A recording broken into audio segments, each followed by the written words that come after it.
Dans The Island, fuyez l'île maudite avec vos trésors avant que le volcan n'engloutisse tout. La boîte contient un plateau de jeu, 40 tuiles terrain, 40 pions explorateurs, 17 pions créatures marines, 17 pions bateaux, un dé créatures marines, un livret de règles avec au dos une aide de jeu. Soyez celui qui possède les explorateurs ayant rapporté le plus de trésors lorsque le volcan entre en éruption. Placez les 5 pions serpents de mer sur les emplacements correspondants du plateau. Mélangez les tuiles face terrain visible et placez-les au hasard dans la zone centrale du plateau, délimitée par le trait noir plus épais. Vous créez ainsi une île composée de plages paradisiaques, de forêts profondes et de montagnes abruptes. Chaque joueur choisit une couleur et reçoit les 10 pions explorateurs correspondants. Il prend aussi 2 pions bateaux. Les pions bateaux restants, les pions baleines et les pions requins sont placés sur le côté pour le moment. Déterminez un premier joueur qui place un pion explorateur sur une tuile terrain vide de son choix. Dans le sens des aiguilles d'une montre, chaque joueur fait de même jusqu'à ce que tous les explorateurs soient sur l'île. À moins de 4 joueurs, certaines tuiles terrain seront inoccupées. Chaque explorateur transporte un trésor. La valeur de ce trésor va de 1 à 6 et est inscrite sous le pion. Faites en sorte de vous en souvenir lors de la mise en place, puisque vous n'aurez pas le droit de la consulter, et ce jusqu'à la fin de la partie. Et même si le pion est éliminé ou s'il atteint le bord du plateau.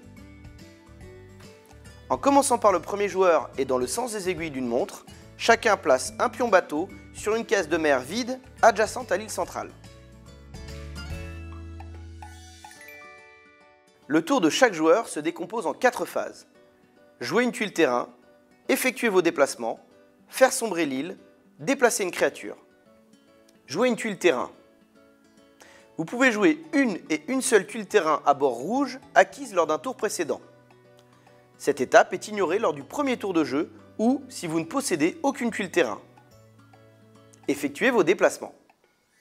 Vous disposez de 3 points de déplacement à répartir et à dépenser entre vos explorateurs, vos nageurs et vos bateaux. Il est donc interdit de déplacer les pions des autres joueurs. Les explorateurs. Pour un point de déplacement, vous pouvez déplacer un explorateur d'une tuile de terrain vers une autre tuile de terrain, inoccupée ou non. Déplacer un explorateur d'une tuile de terrain vers un bateau situé sur une case de mer adjacente. Déplacer un explorateur d'un bateau vers un autre bateau sur une case de mer adjacente. Déplacer un explorateur d'un bateau vers la terre ferme dans un des coins du plateau. Déplacer un explorateur d'une tuile de terrain vers une case de mer adjacente. Il devient immédiatement un nageur. Faire descendre un explorateur d'un bateau dans la case de mer où il se trouve. Il devient immédiatement un nageur. Une fois qu'un explorateur a quitté l'île, il lui est interdit d'y revenir. Les nageurs. Un explorateur qui se déplace dans une case de mer est appelé un nageur. Avec l'île qui sombre et les créatures dangereuses qui rôdent, la nage est épuisante. Aussi, un nageur ne peut effectuer qu'un seul déplacement par tour avec les restrictions suivantes. Un explorateur qui devient nageur en entrant dans une case de mer est épuisé, il ne peut donc plus se déplacer. Un nageur ne peut monter dans un bateau que si lui et le bateau occupent tous les deux la même case de mer. Une case de mer peut contenir plusieurs nageurs. Un nageur sur l'une des 2 cases adjacentes à la terre ferme d'un coin du plateau peut utiliser son déplacement pour être sauvé. Un nageur se déplaçant sur une case de mer occupée par un serpent de mer ou un requin est immédiatement dévoré et retiré du plateau. Les bateaux. Un bateau ne peut contenir que 3 explorateurs au maximum. Il permet de rejoindre facilement la terre ferme pour sauver vos explorateurs de l'éruption. Vous pouvez déplacer un bateau pour 1 point de déplacement en respectant les règles suivantes. Une case de mer ne peut contenir qu'un seul bateau. Un bateau vide appartient à tout le monde et n'importe qui peut le déplacer. Vous contrôlez un bateau si vos explorateurs sont seuls ou majoritaires à bord, ou bien si vous y possédez autant d'explorateurs que vos adversaires. Dans ce dernier cas, n'importe lequel d'entre vous peut déplacer ce bateau. Un bateau ne peut jamais sortir de l'eau en allant sur l'île ou en allant sur la terre ferme. Un bateau contenant des explorateurs qui pénètrent sur une case occupée par une baleine ou un serpent de mer est immédiatement détruit. Le bateau est retiré du plateau. Les explorateurs tombent à l'eau et deviennent des nageurs, ou bien ils sont dévorés si la case est occupée par un serpent de mer ou par un requin. Sauver un pion. Vos nageurs ou explorateurs sont sauvés dès qu'ils atteignent une case de terre ferme en bordure du plateau. Vous pouvez sauver vos pions par n'importe quel coin du plateau, et pas seulement celui le plus proche de vous. Dès qu'un pion a été sauvé, il ne peut plus revenir sur le plateau. Faire sombrer l'île. Choisissez et retirez une tuile du plateau en respectant les règles suivantes. La tuile choisie doit être adjacente à l'eau. Retirez en priorité toutes les tuiles de plage, puis celles de forêt, et enfin celles de montagne. Si une tuile de plage est encerclée par des tuiles de forêt ou de montagne, et donc ne touchant pas l'eau, elle sera retirée après toutes les autres tuiles de plage et avant les tuiles de forêt. Il en va de même pour une tuile de forêt encerclée par des montagnes. Tout explorateur présent sur une tuile au moment où elle est retirée tombe à l'eau et devient immédiatement un nageur. Consultez secrètement la tuile. Si son bord est rouge, conservez-la pour une utilisation ultérieure. Si son bord est vert, révélez-la aux autres joueurs et appliquez immédiatement son effet. Puis, rangez-la dans la boîte. Les tuiles à bord vert. Si vous retournez une tuile requin, placez un requin pris à la réserve sur la case de mer qu'occupait la tuile de terrain. Retirez immédiatement tous les nageurs présents. Si vous retournez une tuile baleine, placez une baleine prise à la réserve sur la case de mer qu'occupait la tuile de terrain. Si vous retournez une tuile bateau, prenez un pion bateau dans la réserve et placez-la sur la case de mer qu'occupait la tuile de terrain. Les nageurs présents sur la case sont placés dans le bateau. S'il y a plus de 3 nageurs sur la case de mer, choisissez lesquels montent à bord du bateau. Si vous retournez une tuile tourbillon, retirez du plateau tous les nageurs, explorateurs, serpents de mer, bateaux, requins, baleines présents sur la case de mer qu'occupait la tuile de terrain et sur les cases de mer adjacentes. Si vous retournez la tuile éruption, la partie prend fin immédiatement. Les tuiles à bord rouge. Il n'y a pas de limite au nombre de tuiles à bord rouge que vous pouvez posséder, et elles sont toutes à usage unique. Il existe 2 types de tuiles à bord rouge, celles que vous jouez en début de votre tour et celles que vous jouez en réaction pendant le tour des autres joueurs. Jouez une tuile dauphin au début de votre tour pour déplacer un de vos nageurs de 1 à 3 cases de mer. Jouez une tuile bateau en début de votre tour pour déplacer de 1 à 3 cases de mer un bateau sous votre contrôle ou un bateau neutre.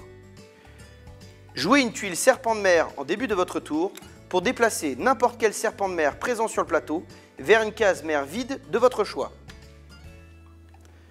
Jouer une tuile requin en début de votre tour vous permet de déplacer un requin présent sur le plateau vers n'importe quelle case de mer vide de votre choix. Jouer une tuile baleine en début de votre tour vous permet de déplacer une baleine présente sur le plateau vers n'importe quelle case de mer vide de votre choix. Quand un joueur adverse déplace un requin sur une case de mer occupée par au moins un de vos nageurs, vous pouvez immédiatement jouer une tuile anti-requin. Le requin est retiré du plateau et les nageurs présents sur la case de mer sont épargnés. Quand un joueur adverse déplace une baleine sur une case de mer occupée par un bateau sous votre contrôle, vous pouvez immédiatement jouer une tuile anti-baleine. Dans ce cas, la baleine est retirée du plateau et votre bateau est épargné. Déplacer une créature. Lancez le dé et déplacez la créature désignée par le jet, si elle est disponible sur le plateau. La face serpent de mer. Déplacez un serpent de mer de 0 à une case. Si le serpent entre sur une case de mer occupée par un ou plusieurs nageurs, il les dévore, rangez-les dans la boîte sans les consulter. Un bateau occupé. Le bateau est détruit, il est remis à la réserve. Les explorateurs sont dévorés, rangés dans la boîte sans les consulter. Un bateau vide ou une autre créature, rien ne se passe. La face requin. Déplacez un requin de 0 à 2 cases. Si le requin entre sur une case de mer occupée par un ou plusieurs nageurs, il termine immédiatement son déplacement. Les nageurs sont dévorés, rangés dans la boîte sans les consulter. Dans tous les autres cas, rien ne se passe. La face baleine. Déplacez une baleine de 0 à 3 cases. Si la baleine entre sur une case de mer occupée par un bateau contenant un ou plusieurs explorateurs, son déplacement s'achève. Le bateau est détruit est replacé dans la réserve. Les explorateurs tombent à l'eau et deviennent des nageurs. Si la case de mer était aussi occupée par un requin, les explorateurs sont dévorés et rangés dans la boîte sans les consulter. Dans tous les autres cas, rien ne se passe. La partie prend fin dès que la tuile volcan est révélée. Ce dernier entre en éruption, l'île et ses environs sont détruits. Seuls comptent les explorateurs qui ont pu rejoindre la terre ferme. Faites le compte des points inscrits sous les aventuriers sauvés. Le joueur qui en cumule le plus remporte la partie. Si à n'importe quel moment pendant la partie, vous n'avez plus d'explorateurs à déplacer, parce qu'ils ont tous été sauvés ou dévorés, continuez à jouer normalement, mais ignorez l'étape de déplacement de vos aventuriers.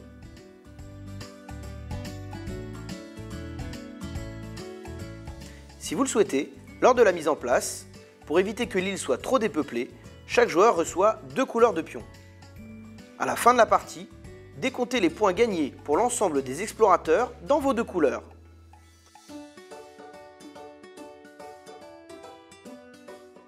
Défi numéro 1, surpeuplé. Les tuiles de l'île, lors de la mise en place, peuvent recevoir chacune jusqu'à 2 explorateurs. Toutefois, les tuiles de la côte, adjacentes aux cases de mer, ne peuvent toujours recevoir qu'un seul explorateur. Défi numéro 2, jusqu'au dernier. La partie s'achève seulement quand le dernier explorateur est soit sauvé, soit éliminé. Si vous révélez la tuile éruption, résolvez-la comme une tuile tourbillon. S'il reste encore des explorateurs, continuez à jouer. Défi numéro 3, tous égaux. À la fin de la partie, ignorez les valeurs imprimées sous les pions. Le vainqueur est le joueur qui a sauvé le plus d'explorateurs. Défi numéro 4, Atlantide submergée. La partie s'achève dès que la dernière tuile terrain est retirée du plateau. Si vous révélez la tuile éruption, résolvez-la comme une tuile tourbillon. S'il reste encore des tuiles terrain, continuez à jouer. Et maintenant, à vous l'aventure!